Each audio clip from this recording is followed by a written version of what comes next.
Lagay niyo lang po yung sasabihin niya dito para maging malinaw at madaling intindihin ang mensahe na gusto ninyong iparating sa lahat ng mga manonood sa video na ito. Hey mga kauni, for today's vlog nga guys, ang ituturo ko naman sa inyo is paano gawin yung talking AI, yung kung ikaw is isang affiliate or basta gusto mo lang mag-generate ng AI video, tapos gusto mo siyang nagsasalita, ay ganito lang yung ginagawa nan guys. Super easy lang at sundan nyo lang tong tutorial na gagawin ko.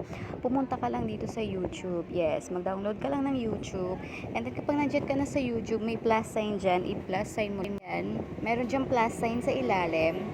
Ayan, tanggalin ko muna itong aking ginagamit na screen recorder. Ililipat ko lang siya kasi natatamaan siya. So, ayan, basta meron niyang plus sign. Kapag nandiyan ka na sa plus sign yan, is makikita mo yung add. Ayan sa gilid lang. I-add mo lang yung photo na gusto mong pagsalitain or gusto mong i-generate to AI na nagsasalita. So, for example, meron na ako nito. Tapos, makikita mo sa taas na photo to video. And i-click mo lang yan siya. So, meron mga description dito or yung prompt na gagamitin nyo or pwede ka namang maglagay dito sa ilalim ng prompt. Kailangan meron ka nang naka-ready. Pwedeng Tagalog yan guys or English. Depende sa inyo kung paano mo i-describe. Dahil isa kong affiliate sa TikTok, yan, gusto ko ibibenta ko itong skirt. So, ganyan yung gagawin ko. So, depende lang naman. For example lang naman itong gagawin ko. Pagsasalitain ko yung AI ko. So, ganyan yung gagawin. So, i-paste ko na lang dito yung kinapi ko na prompt. Ayan, tapos magge-generate na siya. Hintayin mo lang siya mag-generate, guys. Ayan. Kailangan mag 100% yan. So, dito lang yan sa YouTube ginagawa. So, hindi mo kailangan mag-download na application kasi kung meron ka namang YouTube, dyan lang natin gagawin tong talking AI. So, maganda to guys, lalo na yung nagbebenta sa mga TikTok na gusto mong nagsasalita yung AI mo. So, after nyan, 99% mag 100 yan. So, medyo matagal lang talaga mag-generate sa una. Pero worth it naman kasi maganda yung kalalabasan. Malinaw yung video at saka para talaga nagsasalita siya. So, pag ganyan guys, ayan, nagsasalita na yan. So, wala pala akong audio dahil naka-screen recorder doon at naka-mute. So, sa taas guys, merong 3 bilog dyan. Pwede mo na yan pindutin at may nakalagay na save to device. So, maida-download mo na yan. Pero kung gusto mo naman itong, ayan, pwede mo rin yan pindutin. Tapos kung gusto mo naman siyang i-upload dito sa YouTube mo, pwede naman, madadirect yan. I-okay mo lang to, yung check dyan sa ilalim. Ayan.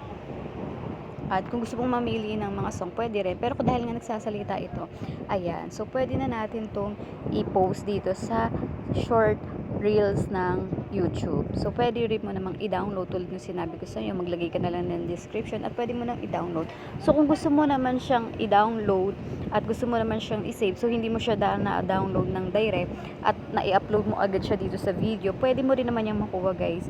I-copy paste mo lang yung link tapos pumunta ka ng Google. Ayan, tulad nitong sa akin guys. Nakalimutan ko siyang i-download for my device talaga. So, na-i-upload ko siya dito sa YouTube ko mismo. Pwede ko yan kunin guys. Ayan, i-copy ko lang yung link nito. Ayan, i-edit lang natin to. Hanapin lang natin yung link nung video para ma-paste natin sa Google guys. So, meron namang downloader ng YouTube sa Google. Tapos, pumunta ka lang ng Google YouTube downloader. So, ganun lang guys, kasimple yung gagawin nyo. Kung nakalimutan mo naman siyang i-download at na-i-upload mo siya dito sa YouTube. So, di ba napakadali lang nito, guys. So, nagsasalita talaga yun. Kaya lang wala, na-mute ko pala siya. Kaya hindi nyo narinig yung boses na nagsasalita. Pwede siyang Tagalog, pwedeng English. Ayan, ganyan yung gagawin ko. Kakopy ko lang yung link para makuha ko ulit yung video. Tapos, pupunta ako kay Google. So, maghahanap lang ako ng YouTube downloader video. So, ayan, punta ka lang dito sa Google. Search mo lang YouTube downloader. At i-paste mo lang, guys, yung link na kinapin natin dun sa YouTube. Ayan, ganyan lang. So, kaya okay lang yun kung hindi nakalimutan yung i-download. Makukuha pa rin naman natin yan kahit anong mangyari. At madadirect pa rin naman yan sa gallery natin. So, ganyan lang yung gagawin ko and then i-download ko na siya. O, diba? Ayan. So, i-download nyo na lang kung nakalimutan nyo siyang kunin dun sa mismong YouTube. So, ganun lang guys. So, ayan, diba? Sobrang maganda to guys kasi nagte-trending to ngayon yung talking AI. Dati, gumagalaw lang yung AI natin ngayon is nagsasalita na. So, dito lang yan ginagawa sa YouTube. So, hindi mo kailangan mag-download ng ibang apps kasi dyan lang siya. Ayan, kung ako sa inyo guys, i-try nyo na to kasi super ganda nung kalalabasan nung ating talking AI. Yun lang guys. Thank you for watching.